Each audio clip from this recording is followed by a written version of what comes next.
साल से था और एक ही बार में ये एक ही बार में। ठीक है। आपने यहाँ शिविर क्यों कराया, इतना विश्वास हम लोगों पर क्यों किया? कल वहाँ गया था, आपका वहाँ देखा रिजल्ट। हमारे साथ में और भी चले थे मेरे मिलने वाले जी, तो उनकी मिसेज के घुटनों में दर्द था जी, उठने बैठने में दिक्कत थी, चलने में दिक्कत थी। जी। तो कल उनके जो पॉइंट्स वो आपने बांधे ना, हाँ। तो वो तो थोड़ी देर बाद में बोले मेरे बढ़िया रिलीफ है। चलिए, और कहने का मतलब इतना है, मेरे को यूँ लगा कि भाई इसका मतलब कम इलाज में और लोगों को फायदा मिल रहा। फिर मैंने भी सोचा कि ये डिसीजन लिया कि क्यों नहीं अपने यहाँ मंदिर पर एक रख लें, तो लोगों का आसपास का मान लो लोगों को फायदा मिले, तो ये एक भलाई का काम है। ठीक है, इसलिए मैंने ये कार्यक्रम यहाँ रखवाया। इसके बारे में पहले कभी जानते थे आप? इसके बारे में पहले जानकारी तो कम ही थी। पहले मैं चित्तौड़गढ़ पढ़ा था तो वहाँ एक था कार्यक्रम, पर वहाँ गए थे कि जाकर आ गया, इतनी रुचि ली नहीं। जी जी जी। तो पंचतत्व चिकित्सा इसको कहते हैं, और जैसा कि सब लोग जानते हैं कि ये चिकित्सा पूरे देश के अंदर किस तरीके से संस्थान के द्वारा लोग ऑनलाइन और ऑफलाइन इसका माध्यम लेते हैं। लेकिन जब हम जब हम कहते हैं ना कि जब हम धर्म की तरफ बढ़ते हैं, तो जो डायग्नोस प्रणाली है, यानी सही चीजों को पकड़ना और छोड़ना बहुत जल्दी आता है। ये सज्जन है हमारे पास, नाम क्या है आपका? रामरथ जी हैं। सिर्फ एक दिन के अंदर इन्होंने इस पूरे विज्ञान को समझा और तत्काल ही ये कार्यक्रम इन्होंने अपने इस पूरे परिसर के अंदर रखने का निर्णय लिया। काट दीजिएगा उसको।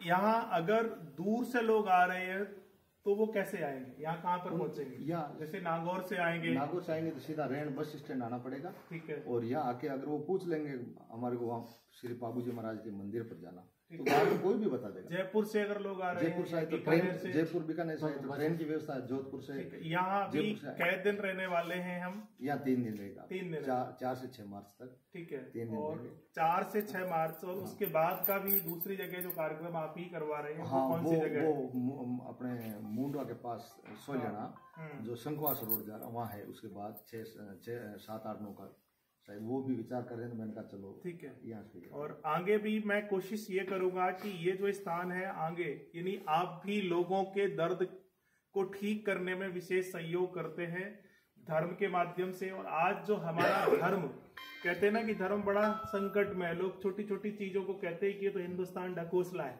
ये क्या होता है? किसी को मत्था टेकने से, किसी को झुकने से, किसी को प्रणाम करने से, बहुत सारे लोग कहते हैं ना कि ये सब क्या ड्रामा कर रखा है, इनसे कहीं कोई ठीक हो सकता है क्या? बापूजी महाराज को या किसी मंदिर में जाने से कोई ठीक हो सकता है? आजकल पढ़े लिखे लोगों ने ये बोला कि काश इतने मंदिरों में और भंडारों में जो लोग खर्च करते हैं, उतने में अगर हॉस्पिटल खोल दे तो शायद दुनिया का भला हो। लेकिन ऐसा नहीं है।